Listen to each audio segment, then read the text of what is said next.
this, I'll eat this, and this is all I'll eat, man, and look at me, I'm not overweight.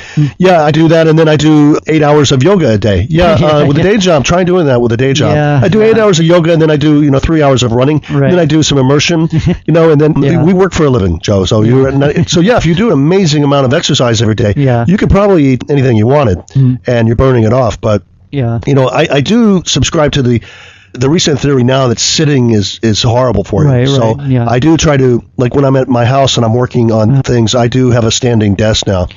And because I noticed after I got a desk job one time, I gained a lot of weight just immediately because you're not moving around as much. Well, after my son was born too, when he was about around 2.5, 3 years old, I think partially from picking him up and stuff, I started having problems with my lower back, my sciatic nerve.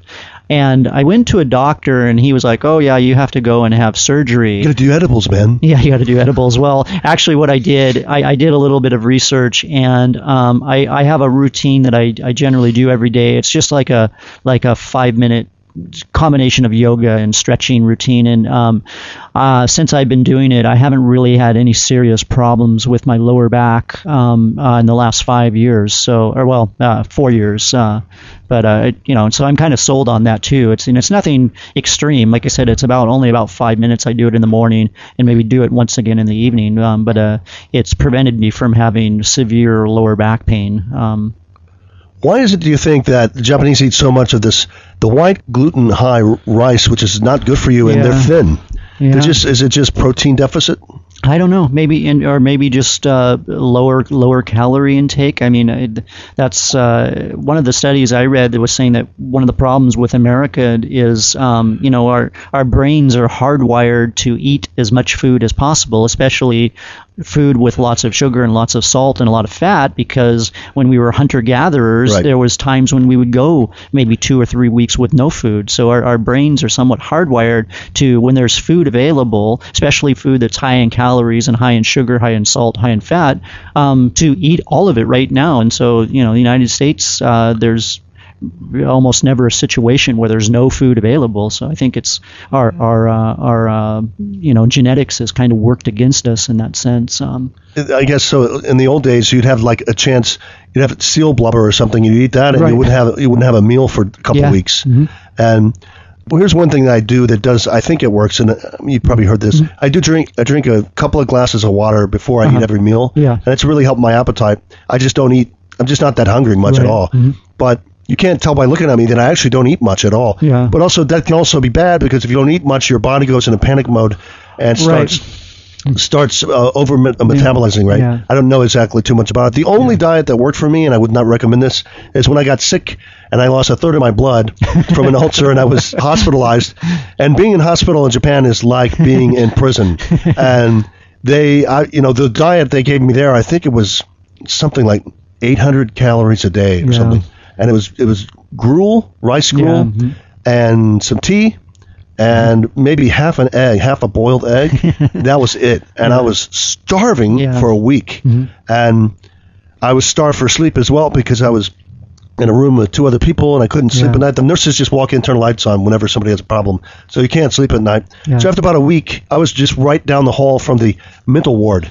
And one of the guys that was in my room, they took him to the mental ward. So the doctor came in and asked me, and I had no sleep for a week now. And I am hearing voices at this point. And the doctor walks in and goes, "How are you?" "I'm fine. Fine. I'm ready to leave." And I think as soon as I got out, I ran to the convenience store, and they had kind of version of Good and Plenty's and some Snickers bars, and I just ate all that stuff. I was starving. But I lost, because of that hospitalization, I lost 28 pounds. Wow, yeah. But I didn't look good either. I mean, I had to stop by one of my workplaces when I was still hospitalized, but I told my wife I have to go pick something up. This is in the middle of a very busy month. And so I went in and I ran into my boss, who didn't know I was hospitalized. And he goes, "Wow, you look thinner. Are you working out?" I'm like, "Yeah, something like that." So I was about to fall over because I was almost anemic. But that worked for me. That's something I should point out too. When I do these 21-day juice fasts, because in Japan generally you have 2 weeks of vacation pretty much twice a year, and I always time them around the time of my vacations because if you try it, usually the first week is the hardest when you feel the weakest and the hungriest. So if you decide to do this, time it when you've got at least 2 weeks of vacation. Right. Yeah. And that way you don't need as much protein because you're not working as much. And in my case too, I mean, if after a week or so, I kind of just get used to the feeling of being hungry all the time. It doesn't really bother me so much, but if you've never done it before, especially the first week, it can be really a big challenge to go through it, being hungry all the time and not having enough energy. So.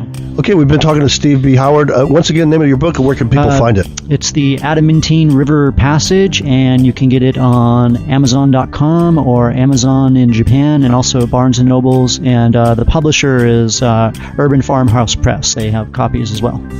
All right. Thanks for coming by. This has been Talk Funny. I'm Mark Bailey, and we've been here with Steve B. Howard. Thanks for listening. Contact us at asportjapan@yahoo.com, asportjapan@yahoo.com.